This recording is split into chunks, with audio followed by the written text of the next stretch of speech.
Assalamualaikum warahmatullahi wabarakatuh. Kali ini kita akan mendiskusikan materi yang lain, yaitu participial phrase. Kita harus refer dulu ke phrase yang lainnya, yaitu gerund phrase. Kenapa? Karena bentuk dari gerund phrase atau gerund itu sendiri sama dengan participle phrase. Salah satunya yaitu present participle yang sama-sama berbentuk verb ing atau verb 1 ditambah dengan ing. Bedanya adalah jika gerund itu adalah berbentuk verb atau kata kerja tetapi berfungsi sebagai kata benda, sedangkan participle ini berbentuk verb ing juga tetapi dia berkedudukan sebagai adjective. Nah, itu bedanya. Participle phrase atau participial phrase adalah kombinasi antara participle tadi, antara berbentuk present atau past, ditambah dengan complement atau modifier yang lainnya yang nantinya akan berfungsi sebagai adjective ya di dalam sebuah kalimat. Ada dua bentuk seperti yang sudah disebutkan tadi. Yang pertama adalah present participle, adalah berbentuk kata kerja plus ing ya. Kemudian past participle, verb ditambahkan dengan atau dibentuk berubah menjadi bentuk ketiga ya, atau verb 3. Kita lihat dulu dari contohnya. Ini kebetulan adalah contoh participle phrase yang present. Ketika ada participle lying kemudian ditambahkan dengan modifier on the couch, maka akan menjadi lying on the couch. Nah, lying on the couch ini adalah berbentuk participle phrase yang tadi present ya, karena dia memakai verb ing. Present participle phrase yang lainnya adalah baking ditambahkan dengan complement sweet potatoes. Baking apa? Yaitu baking sweet potatoes. Sedangkan yang di atas tadi lying di mana? Yaitu on the couch. Kemudian contoh yang lainnya masih di present participle adalah checking something thoroughly. Checking ya partisipalnya, kemudian tambahkan complement something, yaitu untuk bendanya apa gitu ya, checking apa atau baking apa. Kemudian ini yang terakhir ini tambahkan dengan modifier thoroughly, checking something thoroughly. Maka di sini ada participial phrase, either dia ditambahkan dengan complement saja atau modifier saja atau keduanya. Kemudian kita lihat contoh yang lainnya. Ini untuk lebih jelasnya masih di present participle. Ada brimming with confidence, Jack blurted the answer. Nah, kita lihat di sini ada panah-panahnya ya, bahwa brimming itu adalah participle sendiri, sedangkan brimming with confidence adalah participle phrase ya. Kemudian ada tanda koma, baru kemudian di sebelah kanannya atau setelahnya adalah ada Jack blurted the answer. Kita tahu tadi bahwa fungsi participle adalah sebagai adjective ya. Jadi dia menjelaskan benda. Adjective itu dia menerangkan atau menjelaskan noun atau pronoun. Maka brimming with confidence ini menjelaskan si Jack. Ya, menjelaskan noun Jack. Jack blurted the answer. Seperti apa bentuk si Jack ini ketika blurted the answer, yaitu brimming with confidence, seperti itu.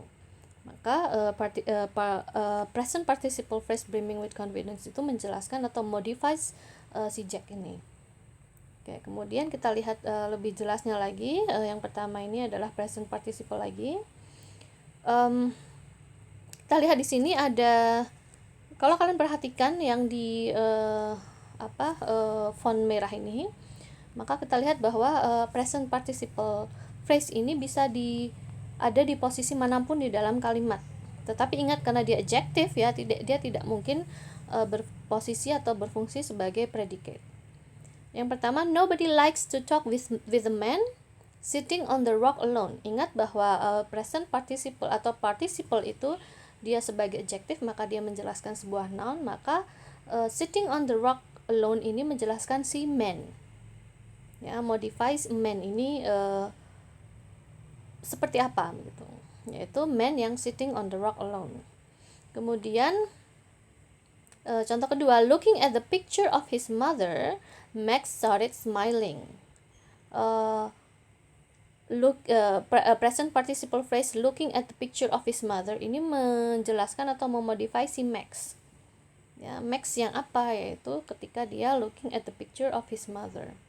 Yang ketiga adalah the car exploded into the house, hurting many people. Hurting many people ini menjelaskan car yang exploded tadi. Ya, car-nya seperti apa? Gambaran ketika dia exploded itu bagaimana, yaitu dia si car ini bisa melukai banyak orang gitu ya, karena exploded. Oke, kemudian kita beralih ke past participle phrase, seperti yang di atas tadi, bahwa posisinya di dalam kalimat bisa dimanapun, bisa di tengah bahkan, atau bisa di depan atau di belakang. Contoh yang pertama dari past participle phrase, yaitu yang berbentuk verb 3 ya sekarang ya. The man taken to the police station is a terrorist. Kita perhatikan bahwa predikatnya adalah is. Kemudian jika past participle phrase ini dibuang, dihilangkan, itu kan kalimatnya hanya menjadi the man is a terrorist. Mungkin orang akan bingung ketika mendengarkan seperti itu. The man is a terrorist. The man who, siapa, yang mana? Yaitu taken to the police station, yang dibawa atau ditangkap begitu ya, ke kantor polisi, dibawa ke kantor polisi. Jadi taken to the police station, past participle phrase ini menjelaskan the man-nya, yang mana. Oke, kemudian yang kedua, I bought iPhone 11, rated 4.9 by the experts. Nah, rated 4.9 by the experts ini menjelaskan si iPhone 11-nya, iPhone 11-nya. Itu ya. Yang terakhir, pushed by the teachers, Alex joined the coaching. Pushed by the teachers, di apa istilahnya? Ini pushnya bukan literally mendorong, tetapi di support, didukung supaya si Alex ini mengikuti kemungkinan semacam kursus atau apa gitu. Pushed by the teachers, Alex join the coaching. Pada akhirnya Alex mau atau sudi join the coaching karena didorong oleh guru-gurunya. Oke. Kemudian ada contoh-contoh yang lainnya, kita lihat di sini participle phrase kaitannya dengan modifiernya gitu ya. Di sini ada yang berkaitan dengan verb modifier, ada noun modifier, ada sentence modifier. Kita tahu bahwa modifier itu adalah bisa kata, phrase atau bahkan clause yang berfungsi sebagai adverb bagi participle. Sementara complement ya itu dapat berupa objek jika participle merupakan transitive verb. Ini kita lihat contohnya dulu. Dari verb modifier, hearing about the new assignment, the students groaned. Ya, karena mendengar begitu ya, mendengar ada tugas baru, tugas lain lagi begitu, maka siswanya atau peserta didiknya complain begitu ya, groaned begitu atau sighed gitu ya. Maka di sini sebenarnya bisa ditaruh di belakang atau bahkan dibuang pun tidak apa. Tapi ketika kita hanya mendengar the students groaned, itu kan kita bingung. Kenapa murid-murid pada komplain, pada semacam berteriak atau mengeluh begitu, karena hearing about the new assignment. Kemudian ada juga participle phrase yang sebagai noun modifier. Those people waiting for the tour bus look excited. Kalau kita buang participle phrase-nya kan menjadi those people look excited. Nah, kita kan pasti penasaran kenapa mereka look excited. Karena mereka waiting for the tour bus. Jadi ketika melihat orang-orang tadi, kenapa they look excited? Kemudian dijelaskan bahwa the people itu tadi look excited karena waiting for the bus. Di sini waiting for the tour bus-nya adalah modifies kata people itu tadi. Kemudian contoh yang lainnya lagi, known quantities are required for chemical measurement. Known quantities are required for chemical measurement. Di sini kata known-nya ya menjelaskan kata benda quantities-nya. Jadi quantity yang seperti apa itu yang known, yang dikenal gitu ya. Tapi di sini dia hanya participle saja, bukan participle phrase, karena kalau participle phrase kata known-nya harus ditambahkan dengan kata tertentu atau kata yang lainnya. Atau di sini contoh lainnya dari past participle phrase, when inflated the tires held 26 psi. Jadi when inflated-nya ini dia menjelaskan tires-nya gitu. Kemudian ada juga sentence modifier. Coba kita lihat contohnya dulu. Considering how late it is, we ought to go home. Nah, di sini karena dia adverbial itu berarti dia hanya menerangkan saja, maka dia bisa ditaruh sekali di belakang atau bahkan dibuang. Ya, we ought to go home itu sebenarnya sudah cukup. Tapi kan pasti ketika orang mendengar hanya we ought to go home, kenapa buru-buru pulang begitu? Jadi keterangannya adalah karena considering how late it is, sudah